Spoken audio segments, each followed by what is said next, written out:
A red light mostly for travel to amber list countries from the Prime Minister. Boris Johnson says travel to those countries should only happen in an emergency as Labour attacks him for losing control of the UK's borders.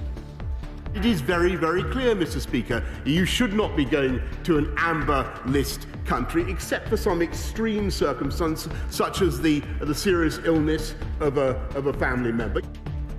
But at airports, planes are taking off for amber list destinations and passengers on them told us they just want a break.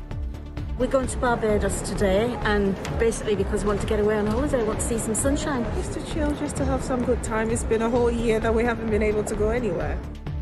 I'll put your questions to our travel expert this lunchtime. Also ahead, excavation work is now underway in Gloucester in the search for a potential victim of the serial killer Fred West. The flaws in your face mask and the popular ones which only block a third of harmful particles. And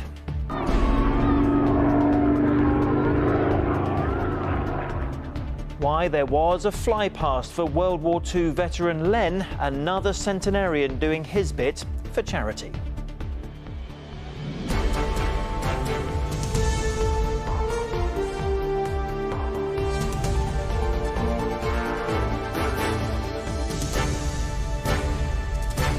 This is the ITV Lunchtime News with Chris Shipp. Good afternoon. Travel to countries on the government's amber list should not be happening unless there are extreme circumstances, the Prime Minister has said today. Planes continue to leave the UK with hundreds of passengers to such destinations, even though Boris Johnson says the reasons for travelling to amber list countries should be limited and not for holidays in the sun. The Labour leader said ministers were losing control of the country's borders. Here's our political reporter, Shihab Khan. For those waiting for that long overdue holiday, there are some countries on the government's green list where you can finally get that trip abroad. But after mixed messages from the government this week, there is some confusion about whether destinations on the amber list are acceptable locations for holidays. Here at Heathrow this morning, there were plenty of passengers who were already making their trip to countries on the list. We're going to Barbados today, and basically because we want to get away on holiday, want to see some sunshine. Barbados is on the amber list, I think. We're going for a holiday, just to chill, just to have some good time. It's been a whole year that we haven't been able to go anywhere. So it's seeing friends now that Cyprus is open, or now that it's open, even though it's on the amber list. Today at Prime Minister's Questions, however, Boris Johnson was adamant the holidays to amber list destinations shouldn't be happening. It is very, very clear, Mr. Speaker, you should not be going to an amber list country except for some extreme circumstance, such as the serious illness of a family member. The messaging is confused and contradictory, and as a result, Prime Minister, this week, many people are now travelling to amber list countries. We have the power to stop this. Why doesn't the Prime Minister drop this hopeless system, get control of our borders and introduce a proper system that can protect against the threat of future variants of the virus? Wouldn't it be great, Mr. Speaker, to hear the right honourable gentleman to back it up for a change, using what authority he possesses to convey the message to the rest of the country? The big worry is about new variants being imported from abroad, like the Indian variant, which has caused a spike in places like here in Bolton. The Prime Minister today said he believed the vaccines were effective against the variant, but regardless, scientists say a cautious approach is still needed. I think travel this summer should be discouraged. The problem with things like the red list is that we don't know where the next dangerous variant is. We spent January and February worried about Brazil and South Africa, rightly, and didn't know about India. And often you won't know until it's too late. With the June 21st target to ease all restrictions fast approaching, the hope is that new variants don't delay it any further. Shihab Khan, ITV News, Westminster. So to our political correspondent Libby Wiener, who is watching Prime Minister's Questions. She's in Central Lobby in the House of Commons. Libby, look, we've just seen people are still flying to these amber list countries. It would be fair to say, wouldn't it, that the message from the government over the last couple of days has been rather confusing? Yes, Chris, you do have to wonder what this traffic light system is actually for. After 2 days of confusion, the Prime Minister was trying to dampen people's expectations today, essentially saying that amber actually meant red. You really shouldn't be thinking of going to an amber list country at all, and only perhaps in extreme circumstances. He also warned people that if they came back and failed to quarantine, they could face a fine of £10,000. I think it was pretty clear what he was trying to say there, but the Labour leader, Sir Keir Starmer, hit back, suggesting that this really was just adding to the confusion because on Monday the government had relaxed restrictions. It was previously illegal to go to many of these countries, now it isn't, and he was really demanding that the Prime Minister say exactly what the new system was meant to do. People seem to be taking the law into their own hands. As you heard in our report, there are people even travelling to Barbados for a holiday. Well, explicitly, the Prime Minister suggested that was ruled out today. On a brighter note, though, he did say that there is increasing evidence that the vaccines do work against all variants, including the Indian variant. I think if that good news is confirmed, I think it does offer a glimmer of hope that people may still be able to get away for a foreign holiday this summer. OK, Libby in Westminster, thank you very much indeed. Well, you've got some questions. We hope to have the person who has got some answers. Gemma Antrobus is chair of the Association of Independent Tour Operators. Gemma, before I come to some of the questions that our viewers have been putting to us, let's just take countries like Barbados, like France, like Spain, like the US. They're all on this amber list. People are still travelling there. Is there an argument not for having an amber list at all, just having a green, you can go, and a red, you can't? Yes, absolutely. I think when we were introduced to this traffic light list, it seemed quite straightforward. Travelling overseas is no longer illegal, and therefore it is the consumer's choice as to whether they travel to whatever destination that might be, as long as they abide by the restrictions of entry into that country, the Foreign Office advice, and then the restrictions coming back into our country. This confusion now over amber and red is really unhelpful and doesn't help with clarity about travel at all. If it's a case that you can only go to green countries, why have an amber list at all? Because actually what the Prime Minister is saying is that amber means red, which is not what the Global Travel Task Force spent many, many months deciding. And that is why everyone is so confused over the last 2 days, because the messaging is so mixed. If you can't go, make those countries red and be done with it.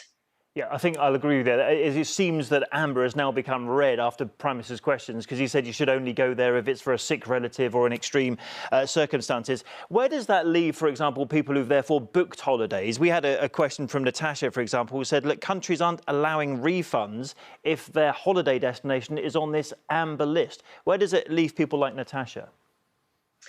What has to be understood is that the traffic light list is not the legal requirement when it surrounds the package travel regulations.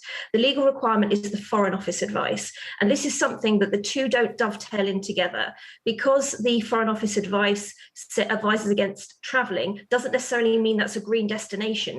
And we saw that very clearly in the first set of green list countries, where Australia and New Zealand, for example, were green, but we're not allowed to travel there because their borders aren't open.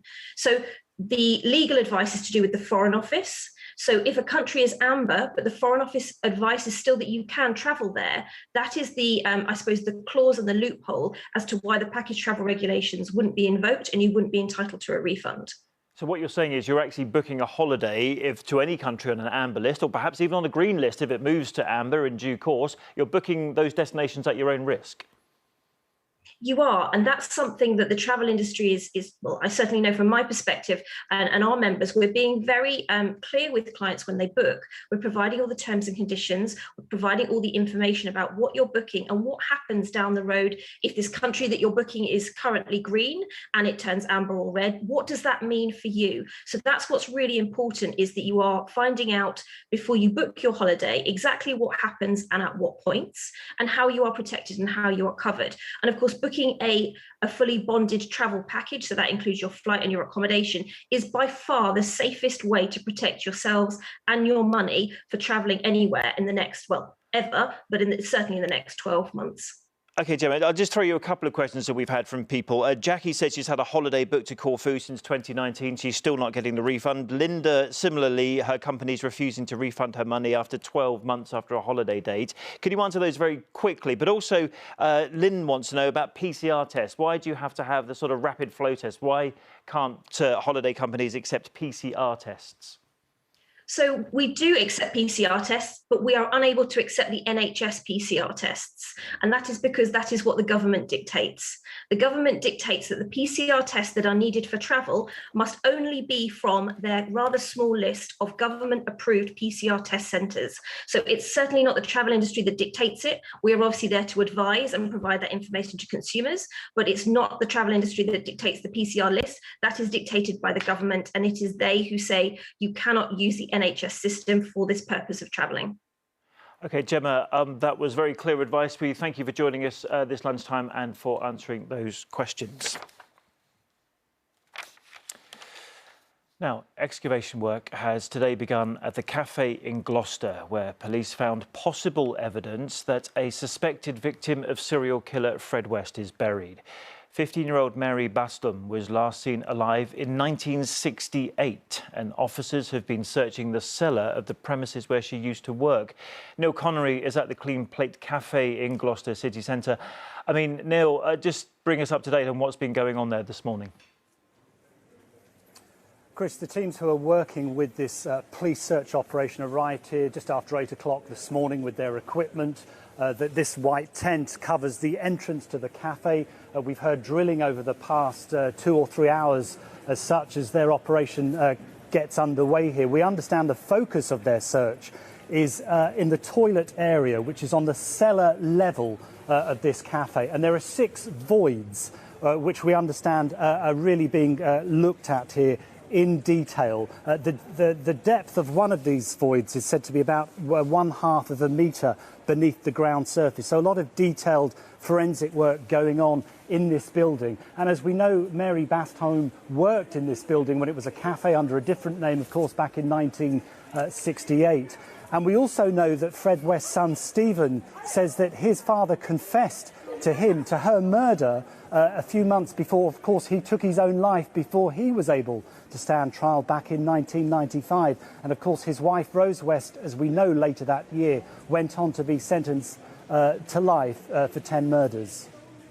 Neil, it goes without saying this is a hugely difficult process for the family who wanted answers or sought answers for so many years now. I mean, how long do you think this is going to take? Chris, it's incredibly difficult for them. They issued a statement over the past few days expressing their gratitude to Gloucestershire Police for what they are doing here. The police say this search operation could take up to 2 weeks, as long as that. They're determined to do this thoroughly and in detail. It's a very difficult job, but they are absolutely determined to get this right. OK, Neil, thank you very much for that. Now, we all wear them in shops and on the train and bus, but the effectiveness of some popular face masks has been questioned after tests found that some stop 2/3 fewer bacteria than others. The consumer watchdog Which called them alarming flaws after testing masks to see how good they were at blocking and breathability and also the effectiveness after washing.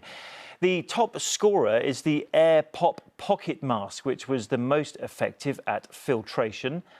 Superdrugs were also highly effective, according to Which, as were those from big brands such as Big Silk and Marks & Spencer. One of the worst was the Adidas mask, which stopped only 1/3 of harmful particles. Adidas says it was designed early on in the pandemic before there were defined performance criteria for non-medical masks. Chloe Keedy is in central London this lunchtime. Chloe, I mean, how many people even think about the effectiveness of the mask before they buy them? What have people been telling you?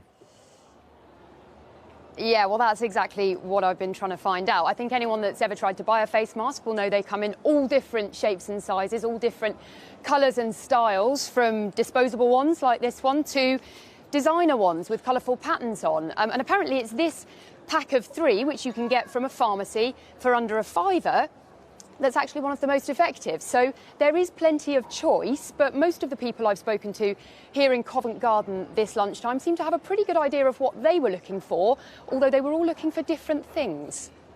A bit of comfort and a bit of style, as you can tell by my nice check pattern here. So. And do you care how effective it is? I just assumed they were all quite effective. So I would expect that if I'm wearing it and I'm feeling discomfort, I would hope it's doing something to protect me and other people. Really doing it totally on cost. I tried to buy a few cool ones in the early days, but no, cheap is cheerful now. It's that funny you've caught me today wearing this mask. I do love, to have something quite fun. To be honest, it's only because I'm outside.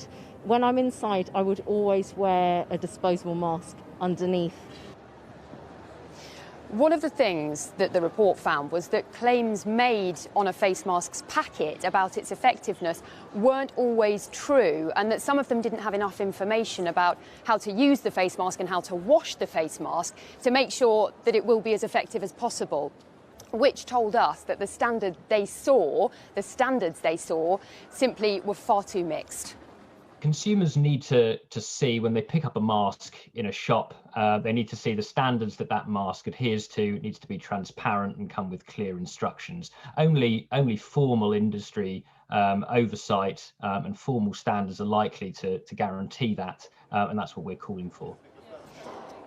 So I think it's probably fair to say that we're all getting more used to sticking on a face mask, perhaps without really thinking about it. But what this tells us is that we really ought to do our research before we buy.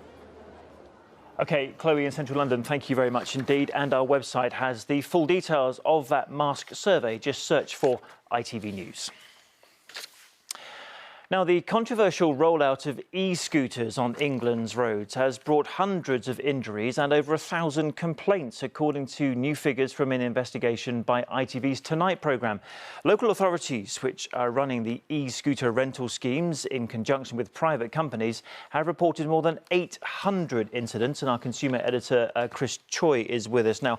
Chris, as someone who's had, I'm sure many people watching this, has had a few near misses on pavements, just tell us what your investigation found. Well, you're quite right. This really is the transport debate that is dividing opinion. At the moment, privately owned e-scooters are banned from the roads, but dozens of rental schemes are being allowed, and we wanted to find out what's going on. Some campaigners, as you've hinted, believe the schemes should be halted because of bad behaviour. We spoke to Sarah Gayton, who collects her own video evidence. I was mortified to see the rider behaviour that was going on. People were riding on pavements. People were riding at people. So many people just riding double. We know that people have got now a high level of anxiety of going out in these trial areas. Well, we sent freedom of information requests to councils, and here's what they told us. There'd been more than 1,000 complaints about rental e-scooters since the scheme started last year. We were told about 210 injuries and 25 direct collisions, so all is not going as well as the schemes would like. So these e-scooter companies you mentioned, what are they saying about it? Well, to put it all in context, there have been about 2 million e-scooter journeys in these schemes. Interestingly, one of the operators told us that 20% of these journeys are replacing car trips, so environmentally an advantage there. All the schemes say they put safety first and they offer training and guidelines. But one big thing that we found is these rental e-scooters being left on the pavements, because you don't always have to dock them after use. And a pensioner, Philip Jones, died after trying to move one that was blocking his pathway. His brother, Dennis, spoke to us. The doctors called us in. I said his organs have started to pack up. They didn't think they was going to survive. We were just devastated. I feel if the scooter hadn't have been on that pavement, then today he would still be alive. It hasn't been looked at correctly, and it needs some form of regulation. Well, the e-scooter rental schemes say that any problems are caused by a minority of users. They say that they encourage good parking through their apps, and in fact they can ban or fine people that don't stick to the rules. Now, long term, a decision about the future of e-scooters on our streets will be made by government next year, and a lot of people on both sides of this argument will be eagerly awaiting the outcome of those deliberations. OK, Chris, thank you very much indeed. And that programme is on ITV tomorrow at 7:30. Finally from us, a World War II veteran who was captured by the Japanese army and survived years of hard labour on the Burma Death Railway is taking on a new battle. Get this, at the age of 101, Len Gibson is helping a cancer charity called Daft as a Brush to buy more transport ambulances so they can take more people to and from hospitals for free. Now, to celebrate his extraordinary life, a very special event was organised in Sunderland, his hometown. Here's Jonathan Brown. An aerobatic show for a man who's dedicated his life to entertaining others. People here say 101-year-old Len Gibson is not just a war hero, but a community champion. And today, they showed their gratitude. I never thought that such a thing would happen in my life. It's going to be a beautiful day today. Len was serving with the Royal Artillery in the Second World War when a boat he was travelling on was bombed by the Japanese in 1942. He was among thousands of prisoners of war forced to work on the so-called Death Railway in Burma, surviving starvation, torture and bouts of malaria.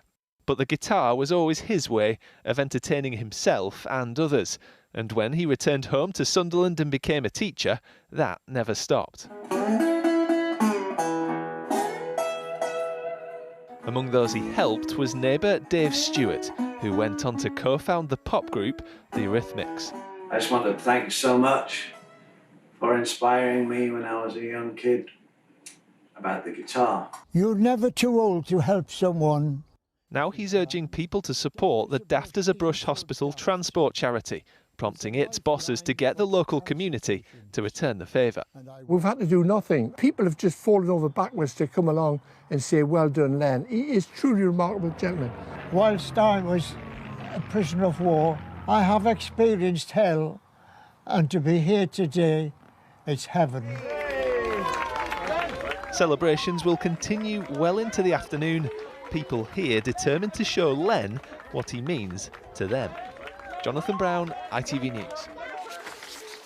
You're never too old to help someone. A good way to end the lunchtime news. Mary's here with the evening news at 6:30 and the news where you are. It's coming up from me. Bye-bye.